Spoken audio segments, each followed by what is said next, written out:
ఈరోజు ఏదైనా యేసు ప్రభు నాకు మొర్రపెట్టు నేను నీకు ఉత్తరం ఇస్తాను అని చెబితే మొర్రపెట్టు ఊరుకు అంతే. అప్పజెప్పు నేను చూస్తానన్నాడు, అప్పజెప్పు ఊరుకు అంతే.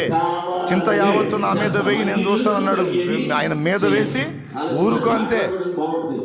అది చిన్న బిడ్డలాగా చేయాల్సిన పని, చిన్న బిడ్డ చేసే పని అది. నువ్వేమో బోర్డు లాజిక్లన్నీ చేసుకోవచ్చు అంటే అన్నయ్య.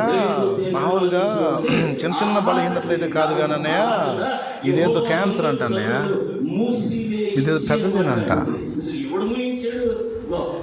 పెద్దదైతే ఇంక బో, మరి నాకు చెప్పటం ఎందుకు, పో పెద్దది వచ్చింది ఇంక బో, పెందలాడు.